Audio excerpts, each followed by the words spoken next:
So let's try this problem right here. And what I'd like to do is I'd like to set up synthetic division.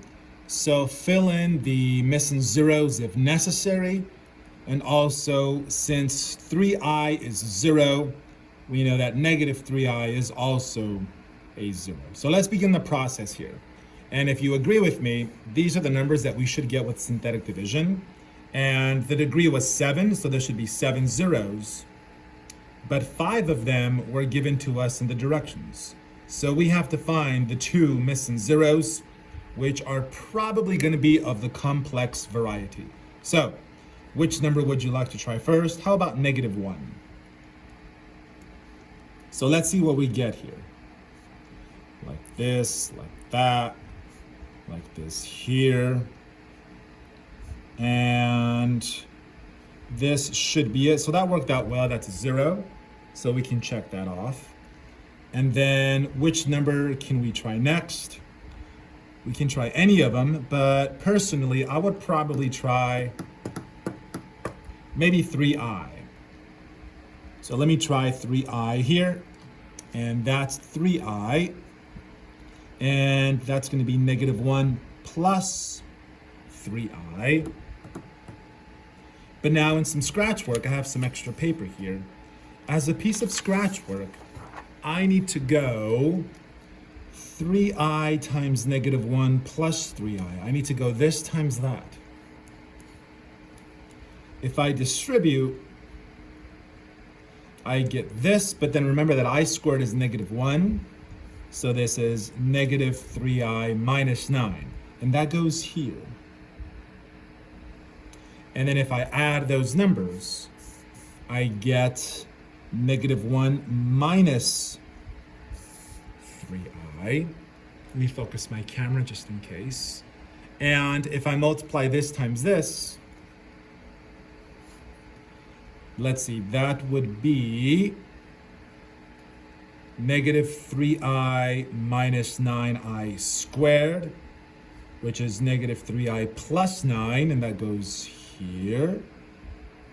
And so this is, you're going to do this scratch work a lot. So I've done 2 of them, so I think you get the idea. So now let's come back over here. If you add these numbers, that should be 2 minus 3i. And if you multiply with that, it should be 6i plus 9. And if you add these, that's negative 2 plus 6i. You multiply these, you do some scratch work the way I showed you. That should be negative 6i. And that'll be negative 18 if you work out the details. These eliminate. It's negative 6i. If you multiply those, it should be positive 18, which gives you a remainder of 0. And so check off this one. Now let's try negative 3i. That'll be negative 3i. So these eliminate, and it's negative 1. Multiply, that's 3i. If you add these, you get negative 1. 3i, you should get 2. And let's see, what else? You multiply these, that'll be negative 6i, and these eliminate, so it's negative 2. And that's positive 6i, so the remainder is 0. Up next, let's say that we plug in positive square root 2. Drop this number. Multiplication, that's square root 2. Add these, that's negative 1 plus square root 2. We can go back to our scratch work. So now what I want to try is square root 2 times that. If you distribute, that would be negative square root 2 plus 2, because that times that is just 2. So that goes up here. And if we add these numbers, that'll be 1 minus square root 2. Similarly, multiply that, and it should be square root 2 minus 2. So these eliminate, and you get a remainder of 0. And then finally, Let's see, so check that off. Now let's try negative square root 2. So that'll be negative square root 2, and these are gone, so it's negative 1. Square root 2, these are gone, so it's 1. Negative square root 2, the remainder is 0. So we've fed all of the given zeros synthetic division. These are the numbers that are left. We use these numbers to create an equation that'll tell us the two missing zeros, which are probably going to be complex. Now, I cannot reduce them, so let's build our equation, where this is constant, this is x, and this is x squared. So the equation that we have to solve is this here.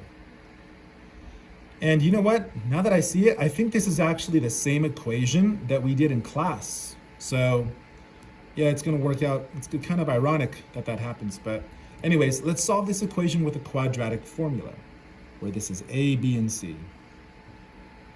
And if you look up the quadratic formula, and if you apply it, we get this. X equals negative b plus or minus the square root of b squared minus 4ac over 2a.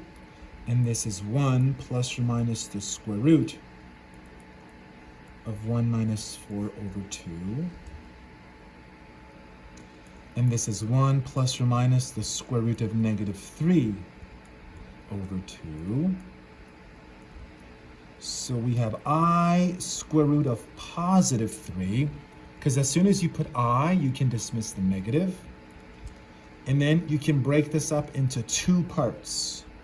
1/2, then the plus or minus, and then that over 2, right? Each piece gets the denominator. And this is 1/2 plus or minus. You can put the I sort of in the back. And so they wanted the complex zeros. That's an S, not a Z. And so the complex zeros would be 1/2 plus square root 3 over 2i, and 1/2 minus square root 3 over 2i. So these are the two zeros that would have gone here, but they didn't want all the zeros. They only wanted the ones that were complex. So there you are. And, hope that helped. And let me know if you have any questions.